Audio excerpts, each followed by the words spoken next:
हे friends, कैसे हैं आप सभी। आशा करता हूँ आप लोग बहुत ही अच्छे से होंगे। तो आज हम पढ़ने जा रहे हैं फिजिक्स का सबसे ज्यादा on demand chapter, light reflection and refraction.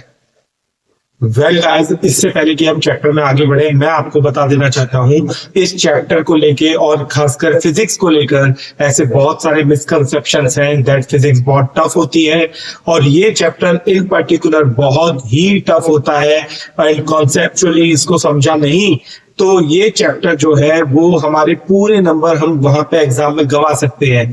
तो बहुत सारे सीनियर्स ऐसा प्रीच करते हैं, बहुत सारे स्टूडेंट्स, बहुत सारे टीचर्स इस तरीके से प्रीचिंग करते हैं, बट मैं आपको चैलेंज देता हूं और गारंटी भी देता हूं कि अगर आपने द कॉन्सेप्ट गुरु में मेरे साथ ये चैप्टर पूरा कर लिया तो दुनिया की कोई ताकत आपको इस चैप्टर में पूरे नंबर स्कोर करने से रोक नहीं सकती है। You will get full marks whatever weightage is there of this particular chapter, you are going to get the full marks in this chapter. एक एक कॉन्सेप्ट सिखाऊंगा, एक एक न्यूमेरिकल बताऊंगा, कहाँ क्या कीवर्ड्स है, क्या की पॉइंट्स हैं, डेफिनेशंस क्या हैं, क्या पूछा जाता है, क्या नहीं पूछा जाता है और किस तरीके से कॉन्सेप्ट्स क्लियर होते हैं, क्या ट्रिक लगानी पड़ती है। I am going to teach you each and everything in the concept guru because I am your guru in need indeed।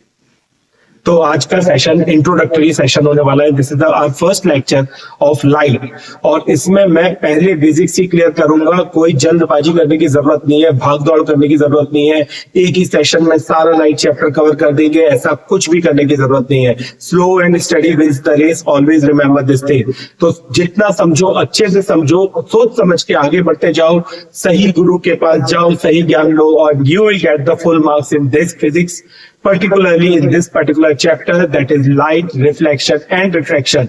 तो पहला दो शब्द मैंने यूज कर लिया है, इट इज लाइट। लाइट के बारे में तो हम सब जानते ही हैं और लाइट का जो पाथ होता है it is always a straight path. तो light always travels in a straight path, वो कभी भी जिग-जैग पाथ में या फिर कर्वीलिनियर पाथ में ट्रेवल नहीं करती है, हमेशा वो क्या करती है, एक स्ट्रेट पाथ में ही ट्रेवल करती है।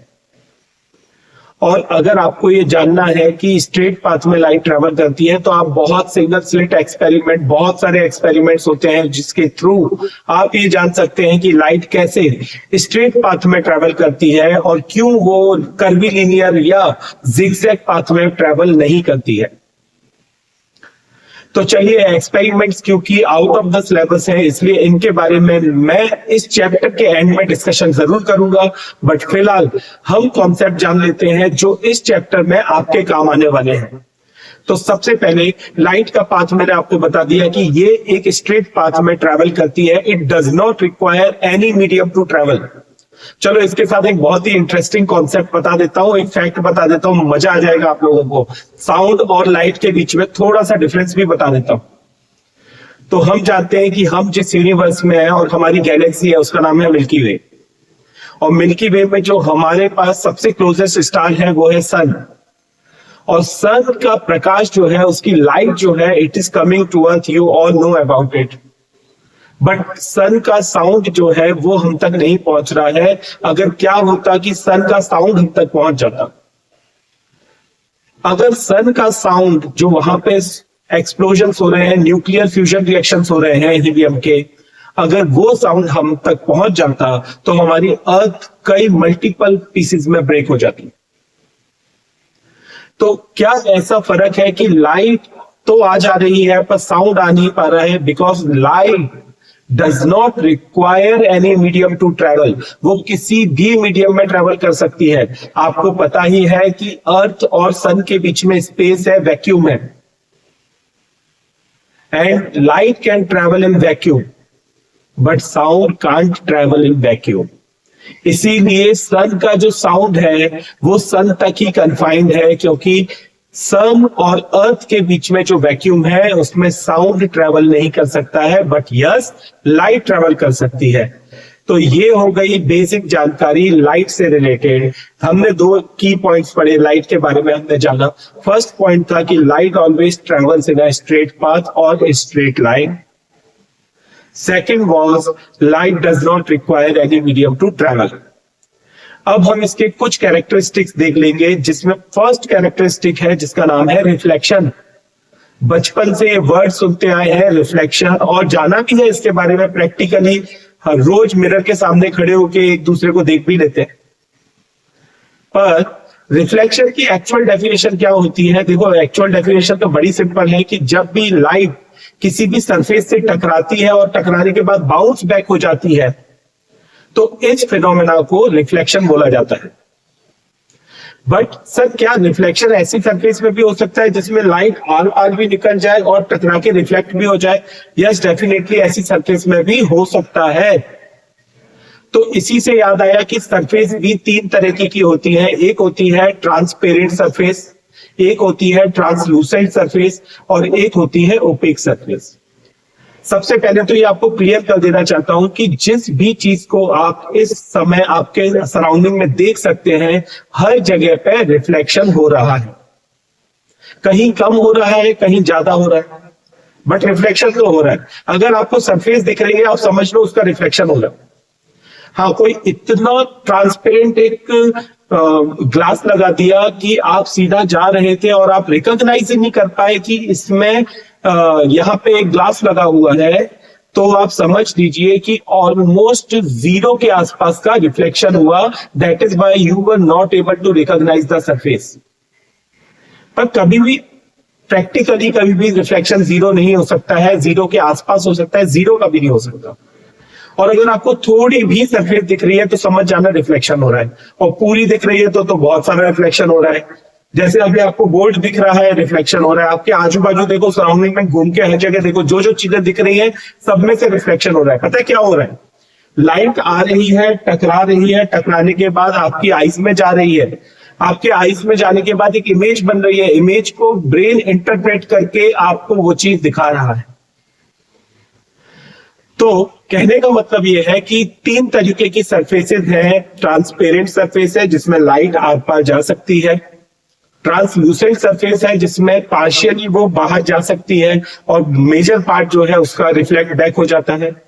हाँ, कुछ पार्ट जो है आर पार चला जाता है। अब जो आर पार चला गया वो तो रिफ्लेक्ट नहीं हो रहा, पर जो नहीं गया, जो टकरा के वापस आ गया, वो हमें दिखने वाला है। और फाइनली ओपेक सरफेसेस होती हैं जिसमें लाइट आर पार नहीं जा सकती, जैसे कि ये वॉल। पर इस तीनों ही सरफेस में रिफ्लेक्शन हो सकता है, क्योंकि तीनों ही सरफेस को हम देख सकते हैं। और जहां पे हम वो सरफेस नहीं देख सकते हैं, वहां भी रिफ्लेक्शन तो हो रहा है, पर मिनिमल रिफ्लेक्शन हो रहा है। इस कारण से हम उसको ऑब्जर्व नहीं कर पा रहे।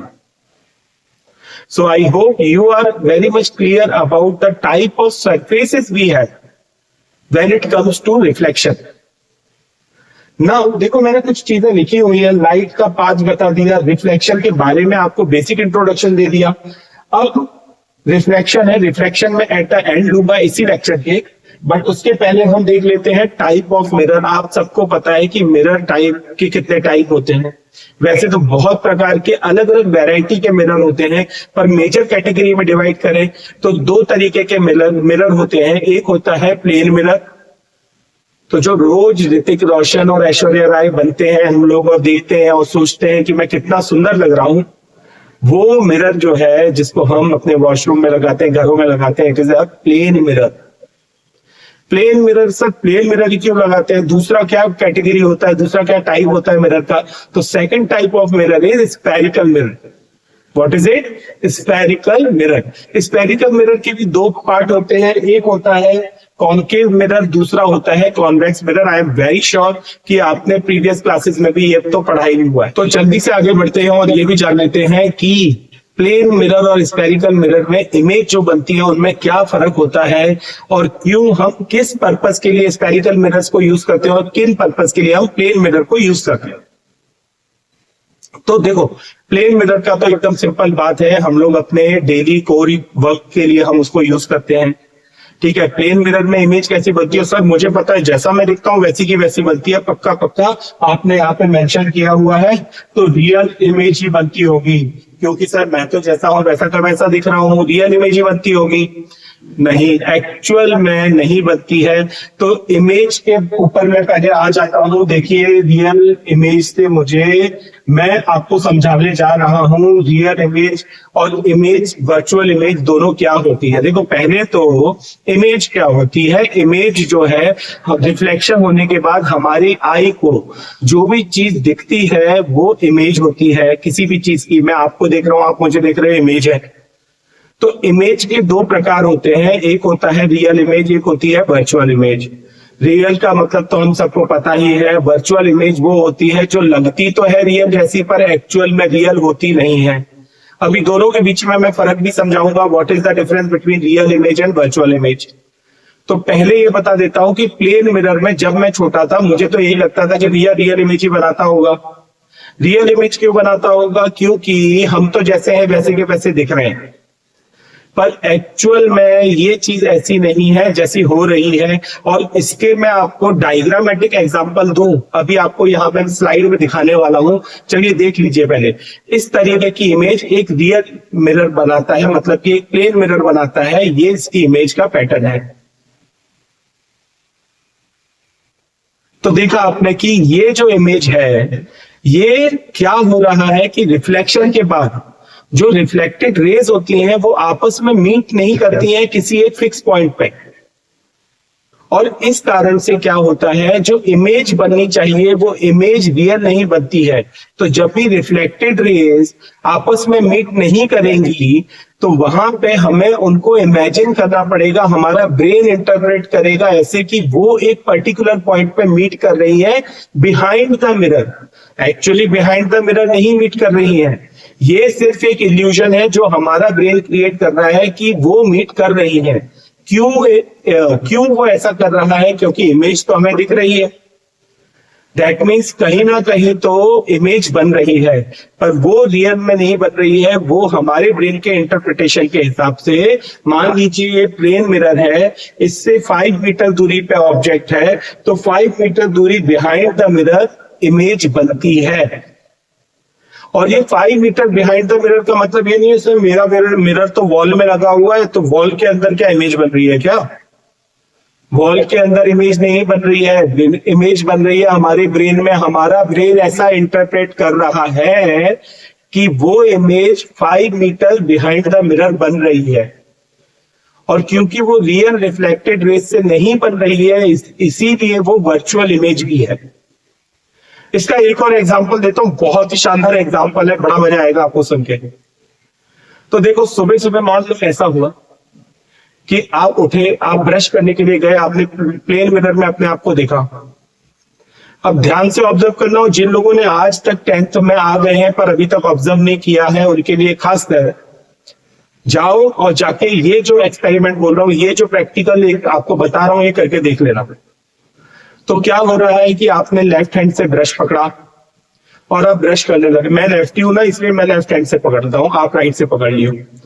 तो आपने ब्रश करना चालू किया। सारे लेफ्टी लोग सुन लो, लेफ्ट से पकड़ना, अगर राइट ही हो तो राइट से पकड़ लेना। तो लेफ्ट हैंड से ब्रश करना चालू किया, पर जब आप अपनी इमेज देखेंगे प्लेन मिरर में, मान लो मेरे सामने यूं रखा है, तो मेरा जब लेफ्ट हैंड से कर रहा हूं ना, तो उसका राइट हैंड से हो रहा होगा। मतलब इमेज का जो है वो राइट हैंड होगा। मतलब मेरे लिए जो लेफ्ट है, इमेज के लिए वो कौन सा हैंड पड़ रहा है? राइट हैंड पड़ रहा है मेरे हिसाब से। मेरे हिसाब से ये वाला डायरेक्शन कौन सा है? राइट है। तो इमेज तो ऐसी खड़ी है, तो मैं इस हाथ से यू ब्रश कर रहा हूं, तो इमेज इस वाले हाथ से यू ब्रश कर रही है। मतलब मेरे लिए मैं लेफ्ट से कर रहा हूं, पर इमेज के लिए मेरे हिसाब से वो राइट है। इसको बोलते हैं लेटरल डिस्प्लेसमेंट। क्या हो रहा है? लेटरल डिस्प्लेसमेंट हो रहा है। लेटरल मतलब on the horizontal axis. Horizontal axis पे डिस्प्लेसमेंट हो रहा है। जो मेरा लेफ्ट है वो इमेज का राइट है। मेरे लिए जो मेरा लेफ्ट है और मेरे लिए इमेज का वो क्या है? राइट है। This phenomena is called as lateral displacement. And since lateral displacement is also happening, plane mirror में जो इमेज बनती है वो कैसी बनती है? वर्चुअल इमेज ही बनती है, रियल इमेज बनती नहीं है। अब देखो, आपके लिए जब आप, क्योंकि आप तो दो ही तरीके के मिरर पढ़ रहे हो, आप रियल मिरर पढ़ रहे हो और आप स्फेरिकल मिरर पढ़ रहे हो। स्फेरिकल के दो टाइप्स हैं, एक कॉनकेव है, एक कॉन्वेक्स है। तो आप हमेशा पाएंगे कि जब भी इमेज वर्चुअल बन रही है, मतलब कि हमें लग रहा है कि इमेज बन रही है, उस पॉइंट पे पर एक्चुअल में वहां बनती नहीं है, पर हमारे ब्रेन को इंटरप्रिटेशन में ऐसा लगता है कि वो वहां बन रही है। That image is called as virtual image. और वर्चुअल इमेज हमेशा इरेक्ट बनती है। इरेक्ट का मतलब सीधा, अगर आप सीधे खड़े हो तो सीधी इमेज बन रही है, वर्चुअल इमेज है। एंड रियल इमेज जब भी बनती है, जो कि स्क्रीन पे आप ऑब्टेन कर सकते हो, मतलब स्क्रीन में प्रॉपर रिफ्लेक्टिंग जो रेज है वो टकराएंगी और आपको स्क्रीन पे इमेज बना के देगी, ऐसी इमेज जो है वो रियल एंड इन्वर्टेड होती है। तो रियल इमेज और वर्चुअल इमेज में फर्क, मैंने अभी अभी आपको एक डिफरेंस और बता दिया। वो डिफरेंस ये है कि रियल इमेज को आप स्क्रीन के ऊपर ऑब्टेन कर सकते हो, स्क्रीन के ऊपर आप उसको ले सकते हो, पा सकते हो, पर वर्चुअल इमेज को you can not take it on the screen. वो स्क्रीन पे बनेगी ही नहीं, क्योंकि वो तो हमारे ब्रेन के इंटरप्रिटेशन पे बनती है। तो कभी मैं छोटा था ना, तो मैं जब 10th क्लास में गया, बोले it is forming behind the mirror, image is getting form behind the mirror. मैं सोचता ही रह जाता था। मैंने बोला यार मिरर के पीछे तो दीवार है, दीवार में इमेज बनेगी तो हमें दिखेगी कैसे? तो बाद में जाके जब इंजीनियरिंग करी, जब सोचा समझा, तब जाके पता चला कि virtual image is the formation of the image interpreted by our brain. तो चलिए रियल इमेज और वर्चुअल इमेज बताया। तो इस चैप्टर में जब जब वर्चुअल इमेज बनेगी वो हमेशा इरेक्ट इमेज होगी, सीधी होगी, और जब जब रियल इमेज बनेगी वो हमेशा इन्वर्टेड होगी। इन्वर्टेड मतलब उल्टी होगी। जैसे अगर मैं मेरी इमेज को अभी उल्टा कर दूं तो मेरा सर नीचे की तरफ और पैर ऊपर की तरफ आ जाएंगे। तो this is called as inverted image. Now मैं आपको एक सिंबल के हिसाब से बता देता हूं प्लेन मिरर कैसा दिखता है। मुझे पता है, ये बात पता है, बहुत अच्छे से पता है कि जब स्फेरिकल मिरर के मैं डायग्राम बनाऊंगा तो बहुत सारे बच्चे मेरे साथ ये बात पे एग्री करेंगे कि हाँ सर, हमें तो ये वाला कंफ्यूजन होता था। और कुछ बच्चे ऐसे होंगे जिनने बहुत अच्छे कॉन्सेप्ट से पढ़ा होगा, कॉन्सेप्ट गुरु की तरह ही पढ़ा होगा, तो उनको होगा क्लियर कि हाँ सर, हमें तो ये बात पहले से पता थी, हम कंफ्यूज नहीं होते कि कॉनकेव कौन सा है, कॉन्वेक्स कौन सा है। तो सबसे पहले तो प्लेन मिरर बता देता हूं। तो प्लेन मिरर का सिंबल बहुत सिंपल है। ये एक लाइन खींचनी है आपको और इस तरीके से मार्किंग कर देनी है। ये वाली जो सरफेस है ये कहलाती है रिफ्लेक्टिंग सरफेस। कौन सी सरफेस? रिफ्लेक्टिंग। यहाँ पे रिफ्लेक्शन होता है। और ये वाली जो सरफेस है ये डार्क सरफेस कहलाती है। यहाँ पे रिफ्लेक्शन नहीं होता। तो वॉल की तरफ आपकी जो सरफेस होती है वो ये वाली सरफेस होती है, और आप यहाँ पे खड़े होते हो। जो आप खड़े होते हो तो इसको, आपको मतलब किसी भी चीज को यहाँ पे ऑब्जेक्ट बुलाया जाता है। तो ऑब्जेक्ट ऑब्जेक्ट हमेशा रिफ्लेक्टिंग सरफेस की तरफ ही खड़ा होता है। किसकी तरफ खड़ा होता है? रिफ्लेक्टिंग सरफेस की तरफ खड़ा होता है। तो ये ऑब्जेक्ट है, ये इसकी रिफ्लेक्टिंग सरफेस है, और ये इसका डार्क सरफेस है यहाँ पे। तो आई होप आपको प्लेन मिरर का सिंक्रोनाइजेशन समझ में आ गया इसके सिंबल के साथ में। Now I am moving on to concave and convex mirror. आप देख लीजिए ध्यान से कि वो कैसे बनते हैं। तो यहां पे इस लाइन को जो सेंटर ऑफ द मिरर से मैंने पास करी, इसको बोला जाता है प्रिंसिपल एक्सिस। क्या बोला जाता है? Principal axis. सर क्या ये प्रिंसिपल एक्सिस जो होती है हमें दिखती है?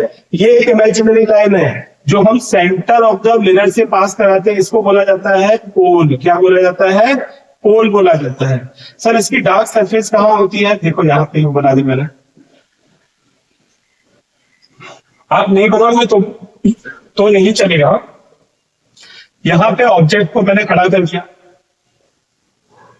इसके टर्म कैसे रिफ्लेक्शन होता है ये नेक्स्ट लेक्चर में सिखाऊंगा। अभी मैं सिर्फ कॉन्सेप्ट सिखा रहा हूं, बहुत ज्यादा टेक्निकलिटी मैं नहीं ले जा रहा हूं, सिर्फ कॉन्सेप्ट सिखा रहा हूं ताकि आपका कॉन्सेप्ट मजबूत बन जाए। और एक बार कॉन्सेप्ट मजबूत बन जाएगा, ये चैप्टर आपके पकड़ में आ जाएगा। ध्यान रखना। तो ये हो गया ऑब्जेक्ट, और ये ऑब्जेक्ट की तरफ देखिए, ये ऑब्जेक्ट की तरफ जो रिफ्लेक्टिंग सरफेस है वो ऐसी केव बना रही है। दैट इज वाई इस तरीके का मिरर कहलाएगा concave mirror. Concave mirror. Sir अगर मैंने ऐसे बना दिया, मान लो ऐसा बना दिया, और ऑब्जेक्ट को सर मैंने यहां पे खड़ा कर दिया और डार्क सरफेस मैंने इस तरफ की दे दी। तो ध्यान से देखो कि ऑब्जेक्ट के लिए इस बार केव नहीं बल्कि वैक्स बन रहा है, मतलब उभरा हुआ पार्ट बन रहा है, वैक्स पार्ट बन रहा है। ये वाला पार्ट रिफ्लेक्टिंग पार्ट जो है वो वैक्स की तरह दिख रहा है एंड इस कारण से ये वाला जो मिरर है वो कहलाएगा कॉन्वेक्स मिरर। अब कंफ्यूजन पता है क्या होता है? कंफ्यूजन ये होता है कि जैसे ही इसका डायरेक्शन रोटेट कर देते, कुछ बच्चे ऐसे मानते कि लेफ्ट की तरफ होता है, राइट की तरफ होता है, ऐसा नहीं होता। ऑब्जेक्ट के हिसाब से अगर ऑब्जेक्ट यहां पे है, मान लो ये रहा ऑब्जेक्ट, और ऑब्जेक्ट के लिए मिरर की सरफेस अगर केव की तरह फॉर्म हो रही है तो वो कॉनकेव मिरर ही होने वाला है। अगर वैक्स की तरह फॉर्म हो रही है तो वो कॉन्वेक्स मिरर होने वाला है। और ना केव बन रहा है ना वैक्स बन रहा है, बट स्ट्रेट ऐसी प्लेन सरफेस बन रही है तो वो प्लेन मिरर होने वाला है। सर ऑब्जेक्ट को उठा के मैंने इस तरफ रख दिया तो सर मिरर तो ऐसा ही था, यूं था, पर ये वैक्स सरफेस ऑब्जेक्ट के सामने आ रही है तो भी ये कॉन्वेक्स होगा। तो आपको ऑब्जेक्ट कहीं भी हो वहां से देखना है कि ऑब्जेक्ट के लिए वो इमेज कैसी बन रही है, अगर वो सरफेस कैसी बन रही है, आई एम सॉरी, वो सरफेस अगर केव की तरह बन रही है that means it is concave mirror. अगर वैक्स पार्ट दिख रहा है तो वो कॉन्वेक्स मिरर है। I hope it is clear to you all. तो अब मैं इस चैप्टर को एंड करूं उसके पहले मैं आपको एक बहुत इंपॉर्टेंट बात बताना चाहता हूं कि इस चैप्टर के दो बहुत इंटरेस्टिंग शॉर्ट्स मैंने शॉर्ट वीडियो 3 मिनट के वीडियोस डाले हैं जो YouTube पे ऑलरेडी मैं डाल चुका हूं। आप द कॉन्सेप्ट गुरु में जाके वो दोनों शॉर्ट्स को रेफर कर सकते हैं क्योंकि उसमें बहुत ही इंटरेस्टिंग इंफॉर्मेशन मैंने दी हुई है। माइंड इट, आप देखोगे तो आपको पता चलेगा कि यस रोहित सर बिल्कुल सही बोल रहे थे, बहुत ही बढ़िया इंफॉर्मेशन मैंने शेयर की है, उसमें एक्सक्लूसिव इंफॉर्मेशन है। तो जाओ और वो शॉर्ट्स वीडियो जो लाइट चैप्टर से रिलेटेड है जरूर देखिए। साथ ही साथ अगर आपने हमारे चैनल को अभी तक सब्सक्राइब नहीं किया है और अभी भी आप ये वीडियो को देख रहे हैं तो kindly subscribe our channel, like our video. अगर ये वीडियो पसंद आता है तो कंजूसी मत करना, लाइक जरूर करना and share among your friend circle, क्योंकि विद्या बांटने से ही बढ़ती है, रिमेंबर दिस लाइन। और साथ ही साथ बेल आइकॉन भी दबाएं क्योंकि हमारे वीडियोस के नोटिफिकेशन आपको मिल जाएंगे एज अर्ली एज पॉसिबल। तो चलिए जाते जाते मैं आपको बता देता हूं कि व्हाट इज रिफ्रैक्शन, रिफ्रैक्शन क्या होता है। और इसके बाद नेक्स्ट लेक्चर जो आने वाला है ना, बिलीव मी ऑन दिस, इतना धमाकेदार वो वीडियो आएगा क्योंकि उसमें हम कोर टेक्निकल पॉइंट्स कवर करेंगे। लाइट चैप्टर के आगे बढ़ जाएंगे सीबीएसई के सिलेबस के हिसाब से और कवर करेंगे ऐसा पार्ट जो आपको न्यूमेरिकल्स में भी असिस्ट करने वाला है। तो नेक्स्ट लेक्चर होने वाला है बहुत ही स्पेशल। और जाने से पहले मैं आपको बता देना चाहता हूं कि रिफ्लेक्शन के बाद जो फिनोमेना नेक्स्ट टाइम हम पढ़ेंगे उसका नाम है रिफ्रैक्शन। रिफ्रैक्शन और रिफ्लेक्शन में एल और आर का फर्क है स्पेलिंग में। और रिफ्रैक्शन का मतलब होता है बेंडिंग ऑफ लाइट। तो देखो भाई, लाइट यूं टकराएगी, किसी भी सरफेस से टकराएगी तो या तो वो 100% रिफ्लेक्ट हो जाएगी, जैसे कि ओपेक सरफेस है यहां से 100% रिफ्लेक्शन हो जाएगा। पर अगर ट्रांसपेरेंट और ट्रांसलूसेंट सरफेस है तो रिफ्लेक्शन के साथ साथ लाइट थोड़ी बहुत आर पार भी चली जाएगी। ट्रांसपेरेंट में तो बहुत सारी मेजॉरिटी ऑफ द लाइट आर पार चली जाएगी, पर ट्रांसलूसेंट सरफेस है तो कुछ पार्ट ऑफ द लाइट आर पार चली जाएगी और कुछ रिफ्लेक्ट हो जाएगी। तो जो आर पार जाएगी वो जैसे ही सरफेस से टकराएगी, देखो ये लाइट है, ये सरफेस है, इससे जैसे ही टकराएगी तो वो बेंड हो जाएगी। बेंड मतलब अपने ओरिजिनल पाथ से ऐसे जा रही थी, ऐसे जाते जाते यू हो गई, ये this is bending of light. तो बेंडिंग ऑफ लाइट को रिफ्रैक्शन बोला जाता है। और इस नोट पे आज का लेक्चर मैं यहीं पे एंड कर रहा हूं। अगर वीडियो पसंद आया है तो चैनल को लाइक, सब्सक्राइब, शेयर और कमेंट करना बिल्कुल भी नहीं भूलना। साथ ही साथ हमने केमिस्ट्री का फर्स्ट चैप्टर, मैथ्स का फर्स्ट चैप्टर भी डाल दिया है, आपके लिए बहुत हेल्पफुल होने वाला है। इन सभी चैप्टर के PYQs भी लेके आने वाला हूं मैं। So kindly subscribe the Concept Guru, like the video, comment and share among your friend circles. See you in the next video. Till then, goodbye. Take care of yourself.